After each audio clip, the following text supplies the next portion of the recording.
you should treat your Bitcoin like it's worth 10x or even 100x what it is now. Bora Bora, you got your hand up. I'd like to hear from you. Thank you. My question is about multisig. Do I really need 3 hardware wallets, or can I only, let's suppose I'm gonna do 2 out of 3. Can I do only with 3 seeds and 1 hardware wallet, or do I really need the 3 hardware wallets? Guess you could. You probably wouldn't want to, because signing a transaction is going to be really annoying. I see, but I could. I mean, I have the possibility. Yeah, technically all you need is 3 seeds. It's going to depend on how often you want to spend from this wallet. You know, like you said, if you're using 3 hardware wallets, probably long-term cold storage. If you could do it with 3 hot wallets, and that also works, but it's less secure technically than cold wallets. It just depends on the. Yeah, JB, did you want to go in? Yeah, if you have a queue, for example, I think you can do it with the Mark IV as well from CodeCard.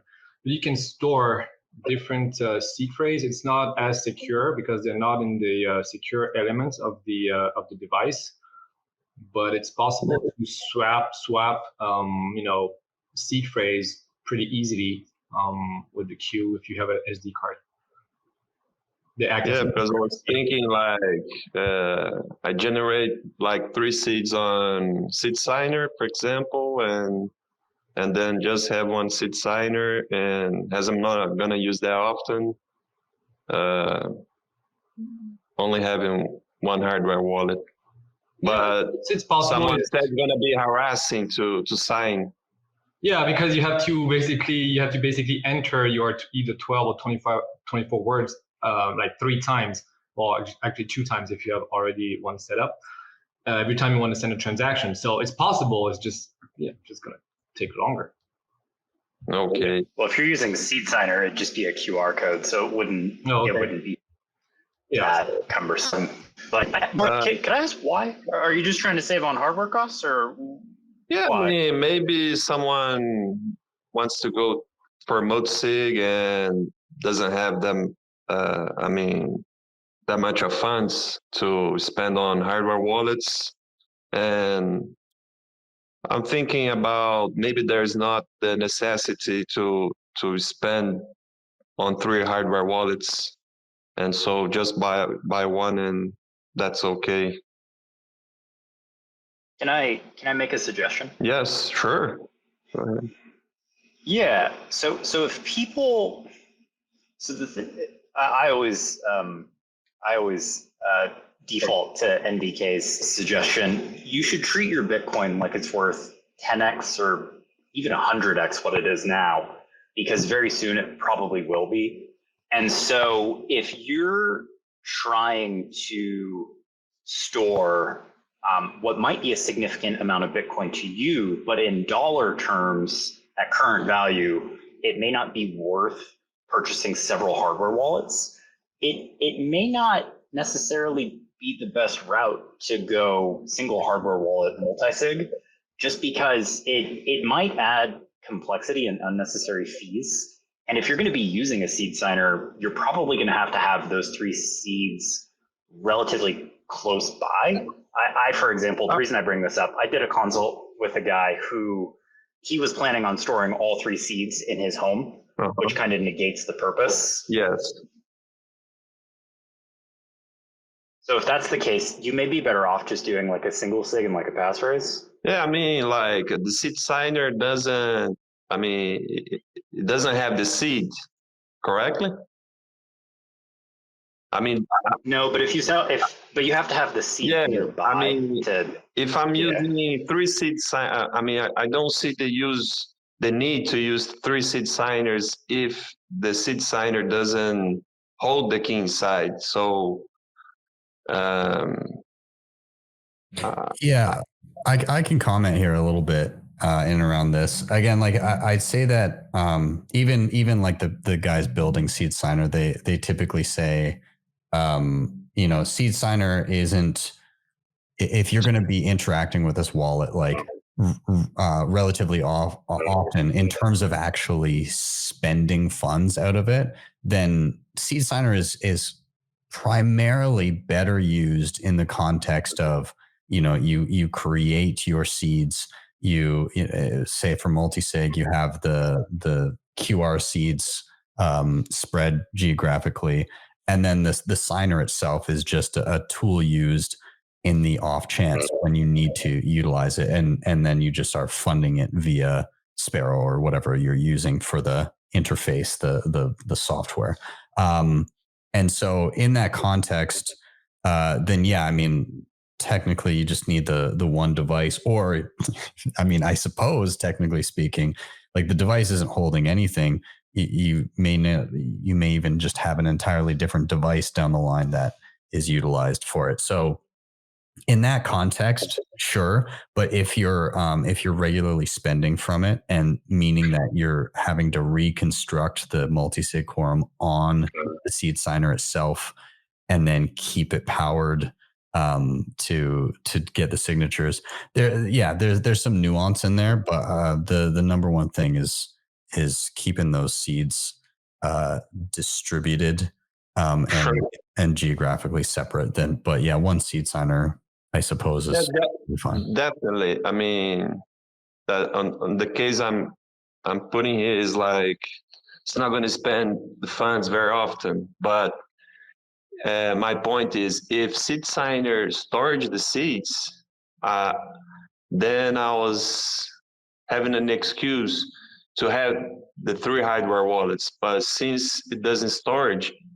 the seeds, so I don't see why having 3 seed signers. Yeah, seed signer is a unique case where one device is usually just utilized just for the action of getting a signature. It doesn't house all the seeds, so it's different than being like, if I was using like Trezor or something that storage the seed, then I would see a use case to have the 3 hardware wallets. Well, here's another use case, is that are you going to be using Seed Signer to generate the private key in the first place? Yeah, I think I think it's better to use Seed Signer to generate the seed phrase than Trezor, no? Well, the reason I ask is that a lot of the reasons that people want multisig in the first place is because each hardware wallet does the key generation slightly differently. And so if you're just using Seed Signer to generate 3 separate keys, it in some ways negates one of the benefits of multisig in the first place, is that it's multi-vendor multisig, which is probably one of the most secure. I'm curious, why multisig in the first place for you? No, I already do single seed with passphrase, so I'm trying to learn more about multisig, because I don't think it's that easy to go. So I'm just asking questions, you know. I know that the best thing to do is generate 1 seed from each hardware wallet. But let's suppose I generate them myself offline. So in that case, it will be okay to use just 1 hardware wallet or many hardware wallet from the same manufacturer, if I generate them myself. Yeah, would we, this gets a little tricky. Would we generally advise against that, depending on the circumstances? What, against creating 3 seeds for multisig from the same device? Yeah, from the same device, and then using like the same device to initialize and wipe and then sign from that device. Yeah, I wouldn't do that personally. I think Just that at some point, you're going to have all the keys at some point. If you're doing it that way, if that one are going device to is kind of have to be compromised- in the same location. Yeah, if that one device is compromised, then you're giving up the entire security model of the multisig in the first place. No, I think- sure. Yeah, I think you know that. I'm just pointing that out. But multi-vendor multisig is, like they were saying, like a huge part of the security model of multisig. If you just want to like mess around with it, learn it, that's a great way to do it. I mean, that nothing wrong with using that seed signer, but for storing a lot of funds, I would hesitate to do that. But you guys prefer to generate seeds by yourselves offline, or generating them using the hardware wallet software of each one? Yeah, I like to use the dice rolls. I do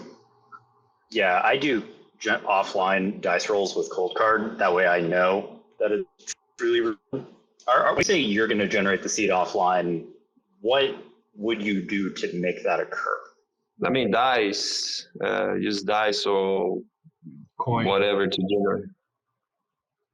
Man, you guys are way more hardcore than me. I need to up my tinfoil hat game. I mean, I've tried these things, but typically, like I'm like, okay, I'll grab my cold card, I'll let it generate the seed for me. Yeah, I mean, that's and then I'm what like, but yes, I know I will say that on the good side of things, discussions like this where we're talking about like generating offline with dice, it does move the Overton window. So I appreciate you guys. Yeah, Bora, I would, while you could, it just gets really dicey. So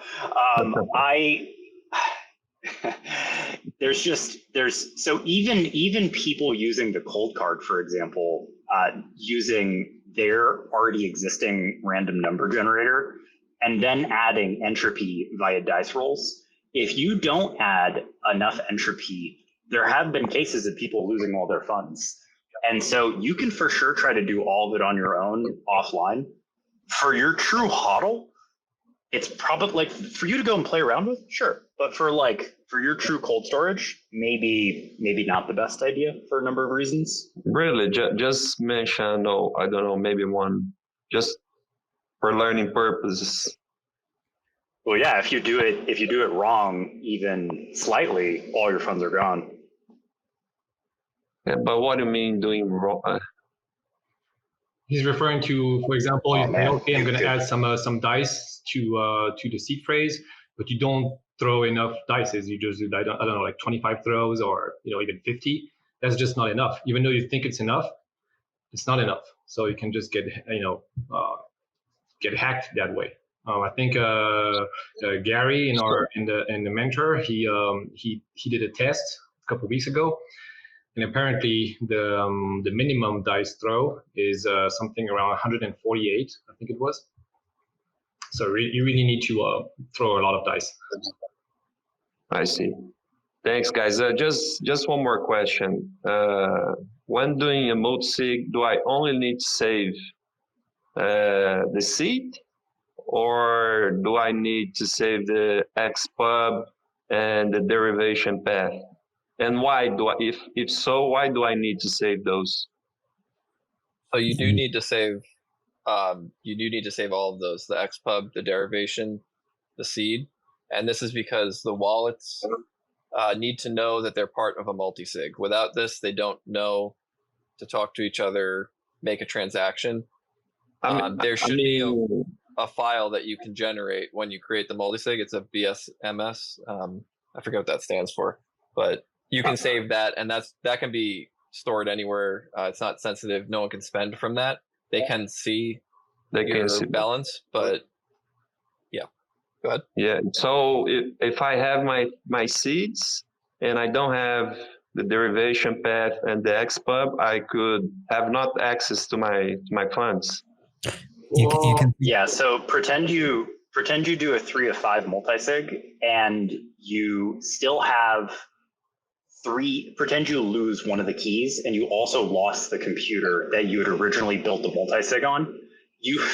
So you could sign the transaction, but your wallet software won't know without all of those XPubs, it won't be able to build the transaction in the first place. So if over time you lost one of those keys, you will lose all of your funds. Yeah, you can think of it like this. When you're making a multisig, and I'm just going to kind of reduce it to like a 2 of 3 multisig.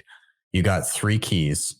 Basically, from each public key that is involved of the 3, a little bit of information is used to create this file, which I'll just kind of refer to as the map to your digital vault. And so, yes, you have 3 keys. You require at least 2 of them to open up the vault. You need to know where the vault is, and that's what that map is. Now, if you have the map and it's on your computer, and maybe you have it backed up somewhere else, maybe it's just a file on an SD card. Maybe, privacy is not great, but maybe you have it in the cloud, or maybe you have it somewhere else on another device somewhere separated. Then you've got a pretty good insurance that you're going to have access to it. In the event that you fully lost the map, if you have the original 3 keys, you can regenerate it because you have all the pieces of the map together. But if you lose the map in its entirety and you lose the entirety of one of the keys, aka the device and the seed phrase, then you can't reconstruct it. So you do have to lose a number of things. Like in the 2 of 3, you've got 3 devices and a backup of each device. And then you've also got the map. So you'd have to lose like a map and a device and the seed phrase of the same device in order to be screwed. So you do have to lose a lot of things. But the map is important. No, that's nice to know. So I can export this map, this file that represents the map to a SD card. Yeah. It's just a little file that you can stick on any SD card, any thumb drive, anywhere you want, and just have a secondary copy, and you're good to go. And side note, it's really good for people that use collaborative multisig, like whether it be Unchained or Nunchuck or whatever, to export this file and save it somewhere, because a lot of people using Unchained may not realize that, if Unchained goes tits up and you've only got your 2 keys and they've got the other key, if you haven't downloaded that file, then you don't have access to the funds anymore, right? Like you have enough keys, but like, where's the vault? Yeah, that's nice to know. Thanks, guys.